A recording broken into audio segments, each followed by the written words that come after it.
Translate.net. Le journal.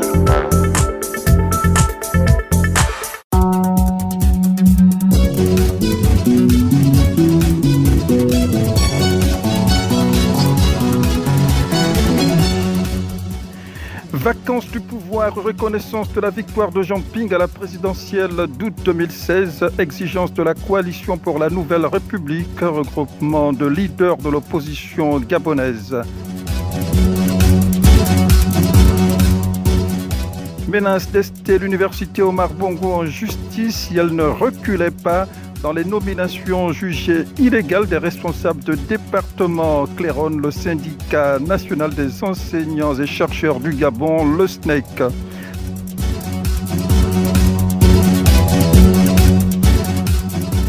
L'Afro-Américain Samuel Jackson, désormais gabonais d'adoption à l'issue d'un séjour d'une semaine en terre gabonaise.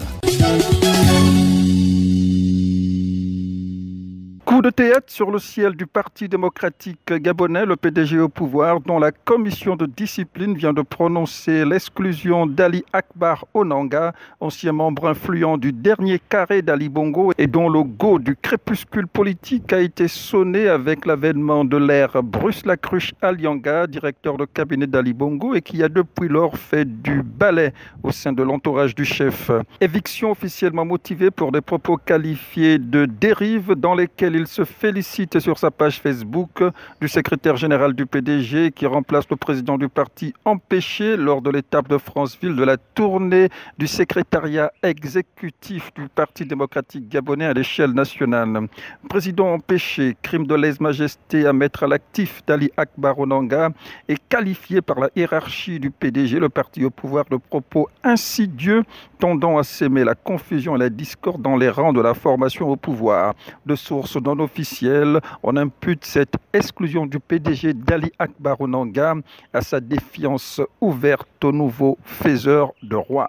Les difficultés d'Ali Bongo à échanger avec les forces vives de la nation, sollicitant le rencontrer, laissent planer des soupçons prononcés d'empêchement du chef de l'État. Un fait récurrent saisi au bon par la coalition pour la nouvelle République dont Jean Ping est le porte-étendard pour ouvertement solliciter la proclamation de la vacance du pouvoir assortie de la reconnaissance officielle de la victoire de Jean Ping à la présidentielle d'août 2016, à l'issue de laquelle cette coalition a crié au hold-up électoral. C'est l'ancien Premier ministre d'Omar Bongo et ancien maire de Libreville, Jean-François Ntoutou-Memane, qui a porté la voix des leaders politiques membres de la coalition pour la nouvelle République. La vacance de pouvoir doit être déclarée. Tout le monde s'interroge et se demande qui gouverne le Gabon. Mieux, qui gouverne et dirige véritablement le Gabon. Mesdames et messieurs, pour remettre le Gabon sur les rails de la bonne gouvernance, du développement, de la paix sociale, de la réconciliation nécessaire,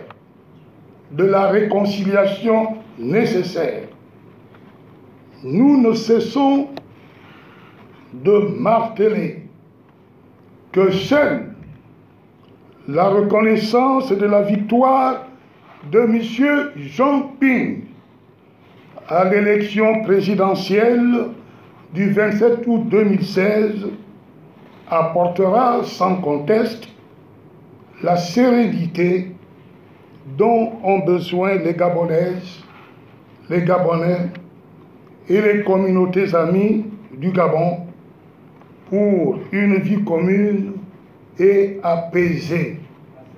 Dans le même ordre d'idées parlant de vacances du pouvoir, mais sans plus, la Confédération syndicale dynamique unitaire opte pour ce schéma au motif du retard criard accusé dans l'accès à sa demande d'audience introduite auprès des services du cabinet du chef de l'État. La troisième vice-présidente de la Confédération syndicale dynamique unitaire, Chantal Makosso. Si le président de la République est indisponible au point de ne pas recevoir la Confédération syndicale dynamique unitaire, malgré nos demandes d'audience, il est normal que les autorités compétentes selon la Constitution s'organisent en vue de la désignation d'un interlocuteur légal en déclenchant la vacance du pouvoir, car l'article 13 de la Constitution est également clair. En cas de vacance de la présidence de la République pour quelque cause que ce soit ou d'empêchement définitif de son titulaire, constaté par la Cour constitutionnelle saisie par le gouvernement statuant à la majorité absolue de ses membres ou à défaut par les bureaux des deux chambres du Parlement statuant ensemble à la majorité de leurs membres, le président du Sénat exerce provisoirement les fonctions du président de la République ou, en cas d'empêchement de celui-ci, dûment constaté par la Cour constitutionnelle saisie dans les mêmes conditions, le premier vice-président du Sénat. L'annulation des nominations jugées illégales des responsables de département de l'université Omar Bongo, toile de fond d'une saisine du doyen de la faculté des lettres et des sciences humaines à l'initiative du syndicat national des enseignants et chercheurs du Gabon, le SNEC, qui dit se réserver le droit d'un recours judiciaire en cas de non-accès à cette préoccupation. Le recteur de l'université Omar Bongo, Marc-Louis Ropivia, auteur des nominations controversées, est mis à l'index pour violation des dispositions légales.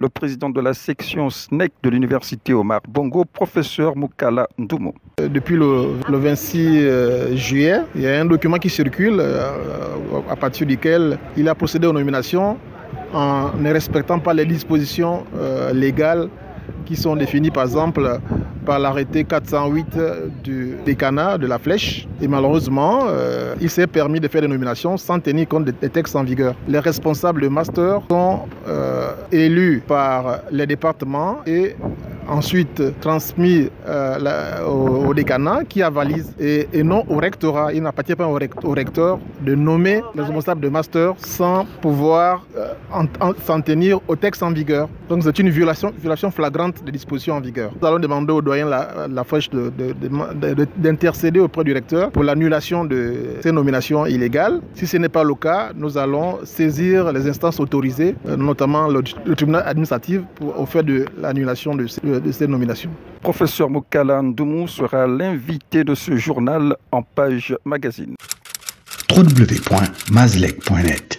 La nationalité gabonaise délivrée à l'acteur afro-américain Samuel Jackson, qui s'est vu remettre le jeudi 1er août 2019 son passeport gabonais des mains du chef de la diplomatie gabonaise. Samuel Jackson vient de boucler un séjour d'une semaine au Gabon qu'il a notamment mis à profit pour le tournage cinématographique et des initiations culturelles à portée ésotérique à la tradition du groupe linguistique Benga, auprès duquel il dit retracer ses origines africaines à l'aune de résultats de nombreuses recherches.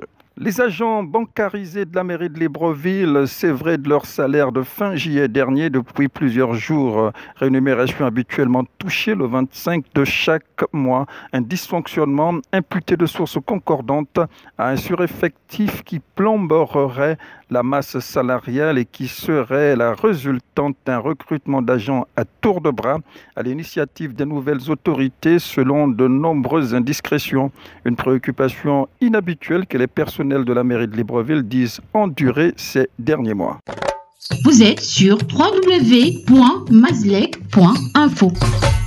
Entrée en fonction ce 2 août 2019 de Karine Harissani au poste de secrétaire exécutif de l'autorité de régulation des transports ferroviaires après son passage à l'agence gabonaise du tourisme Agatour. Elle succède à Léandre Kiki qui quitte l'ARTEF après près d'un an passé à la tête de cette administration ferroviaire. La direction de la radio Mapan FM émettant sur Libreville et ses environs, satisfaite de l'incidence de la semaine de renforcement des capacités initiée à l'intention de son personnel.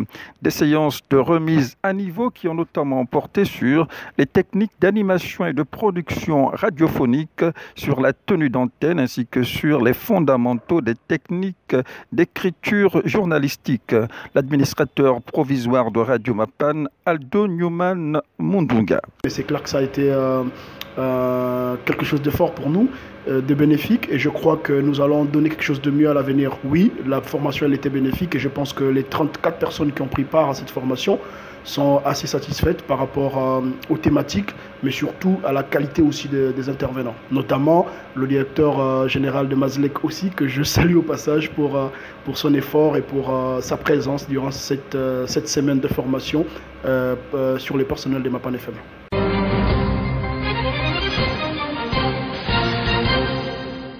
Place aux nouvelles de sport à présent avec vous Ismaël. Bonjour Ismaël. Bonjour Marc-Éric. On démarre les nouvelles de sport par quoi ? On va démarrer ces nouvelles de sport avec le Maracana. Rappelons que le samedi 27 juillet 2019 a sanctionné la 3e levée de la Ligue de l'Estuaire de Maracana avec des rencontres tout aussi intéressantes les unes que les autres. Pro Foot victorieuse sur Akebe Maracana 1-3 et défaite contre Foutré FC et Carrefour Léomba 3-2. Se hisse donc à la dernière place de ce championnat de la Ligue de l'Estuaire de Maracana avec 8 points, tandis que les experts victorieux sur la sécurité pénitentiaire 3-0, victorieuse aussi au tir au but contre Akebe Maracana et Foutré FC, se place à la première place de ce championnat. Le Carrefour Léomba, champion en titre de la Ligue de l'Estuaire de Maracana, et quant à elle deuxième. Manga Corpo et Akebe Maracana sont respectivement 4e et 5e avec 18 points et 11 points. L'Association nationale des footballeurs gabonais professionnels organise donc la caravane Moana Foot, une caravane qui consiste à sillonner les quartiers de Libreville au 22 et à Kanda afin de dénicher l'oiseau rare pour devenir le footballeur professionnel de demain. Voilà une initiative qui date déjà d'il y a 4 ans. Ce sera donc la 4e édition et on va rappeler que ça va débuter ce samedi 5 pour s'achever le 10 août 2019. On va parler de football à l'international après Bruno Ekwelemanga. Un autre Gabonais pose ses valises au FC Dijon pour 4 ans. Il s'agit de Didier Ibrahim Don. L'enfant terrible du football gabonais va ainsi retrouver la Ligue 1 après un bref passage à Lorient. La page magazine à présent. L'invité du jour. Professeur Moukala, président du SNEC UOB. Le SNEC UOB semble avoir à redire sur les nouvelles nominations procédées au sein de l'université Omar Bongo par le recteur Marc-Louis Ropivia.